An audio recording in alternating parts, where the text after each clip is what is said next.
Tim. God, I thought it was on safety. I'm sorry, Larry. I'm sorry. Tim. Doug.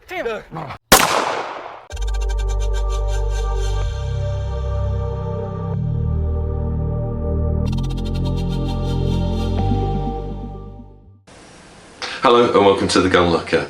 Now the footage that you've just seen is obviously staged, and it was staged as an educational video to highlight the importance of gun safety and the sort of accidents that can happen if you don't know what you're doing, or if you simply fail to stick to basic safety standards. In other words, your rifle should be on safe and there shouldn't be around in the chamber unless you're ready to fire. Simple as that. And whether it's a rifle, an air rifle, or a shotgun, or a pistol, principles are the same. Okay? That footage was obviously staged, like I say, and I'm going to drop a link in the description down below so that you can see the full video if you like. But what I will say is that, I mean, there are probably other people like me that have got a lot of experience in the shooting scene. I've been at this for well over 40 years and I've seen all sorts of things, and I've been involved in organised pheasant shoots and organised vermin control for a long time. Now many years back, a good friend of mine who's sadly no longer with us, he was on the receiving end of a shotgun shell, and that was pretty frightening at the time because he took 7 pellets in the chest, ended up with him blowing bubbles and getting airlifted out. Very frightening at the time. He recovered, and you know, it didn't stop him from shooting, but it certainly changed his opinion on how a shoot should be run. And you know, from that point on, he used to drum safety into anybody that came onto any of his shoots for good reason. And this simply came down to the fact that there was an inexperienced gun on the shoot that went for a low-flying bird. You know, went against the 45-degree rule, went to shoot. As he swung through the line and he hit ground. You know, and it was just mind-blowing. Mind-blowing. And I've also had it as well on one of the shoots that I was involved in, where I was beating and I was walking down into a ride from a wooded area. In front of us were the guns, and as I was coming to literally about 40 yards from where the guns were stood, whistle went up. It was supposed to have been finished, and this bird kicked up in front of me, and as it kicked up in front of me, this guy swung through, took the shot, and I just literally dived to one side. The guy was from the Met Police, and you would have thought he'd be, you know, really kind of clued up and sensible, but at the end of the day, when these things happen, sometimes minds are blown and stupid things occur. That guy was basically chucked off the shoot and he wasn't invited back. Simple as that. Accidents do happen, okay? And the whole point of this video basically is to talk to you with regards to insurance. And at this point, I'm going to change caps. Now, I've mentioned in my past videos that I have a daytime job, and that job is basically I'm authorised by the Financial Conduct Authority to offer advice and arrange mortgages and insurance products here within the UK. And it's under that cap that I'm going to talk to you now. So at the bottom of the screen, I'm going to give you my company details. You're going to see who I am. The information's all there on me if you want to. And it's there so that if, having seen this video, anything resonates with you and you'd like to speak to me and you'd like me to arrange some insurance, please, the phone number's there, give me a call, and you know, I can talk to you and see how it is that I can possibly help you. So, if, like me, you've been part of the shooting scene for any length of time, you have probably come across BASC, so the British Association for Shooting and Conservation, or the NGO, which is the National Gamekeepers Organisation. And both associations or organisations are there for a reason. They do a fantastic job, and I'm not going to decry anything that they do or offer, because we need them. We need them to support the shooting scene. We need them for their efforts in conservation, wildlife management, all that sort of stuff. They are crucial to the shooting scene within the UK. So, thumbs up to them and thank you very much. But with regards to the insurance products that they provide, as a shooter, if you don't know what's available to you, you may just think, well, okay, I'm going to go on somebody's land, I've got permission to shoot on that land, I'm going to need a bit of insurance. What's that insurance for? Probably in case I cause damage to somebody else's property or livestock or anything like that, I need to have something in place. So you would go to BASC or you'd go to the NGO, you'd look at their website, and you'd see that both organisations offer a form of insurance. A liability cover. So with regards to BASC, they offer up to £10 million public liability, up to £10 million employers liability, and up to £10 million product liability cover, as well as personal accident cover up to, and I say up to because it's not guaranteed that you're going to get the full amount, but up to £50,000 for loss of sight, hearing or limbs. Okay, so that's personal accident cover. The NGO, the National Gamekeepers Association, or organisation, sorry, offers a competitive third-party insurance up to £10 million. So they're much the same. But what you have to understand with these insurance policies is that they will only cover you in case of recreational activity.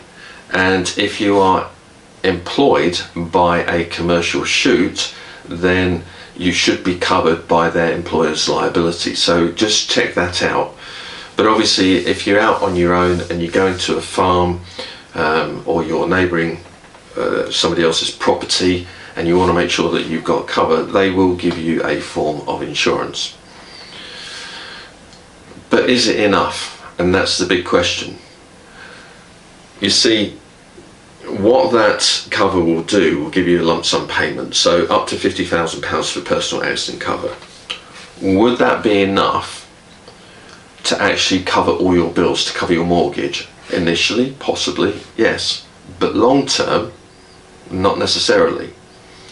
And this is where you have to think about situations where, let's put a scenario in place, you're in a wood or you're on outside in the field and you need to cross over a fence. You climb, that 4 or 5 bar fence, and the fence gives underneath you and you go down and you say crack a rib or 2, or you break a leg. Accidents do happen. I've certainly cracked 3 ribs going over a fence in the past. Didn't stop me from working, but it was very, very uncomfortable. But it makes or highlights the fact that you could get seriously hurt when you're out and about.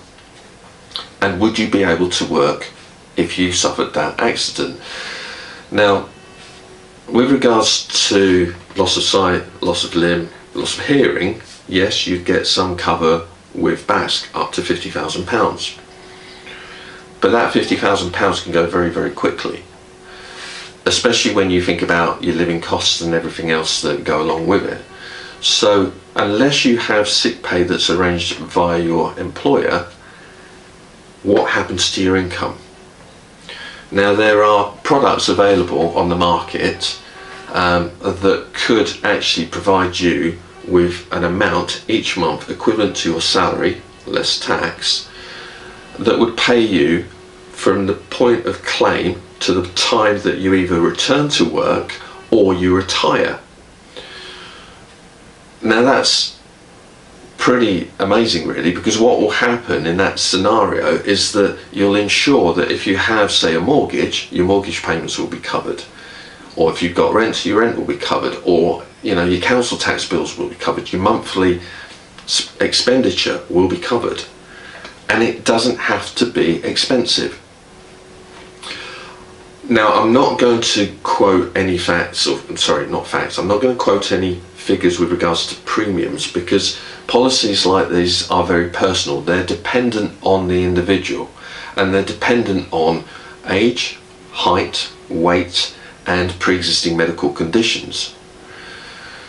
And what I will say is, the older you are, yes, it follows generally that the premiums are going to be more expensive. So if you're in the prime of life, if you're in your sort of mid to late 20s, that's the best time to take out any sort of insurance of this nature going forward, because you can fix the premiums, which means you'll know exactly how much your monthly premiums for that policy are going to cost going forward.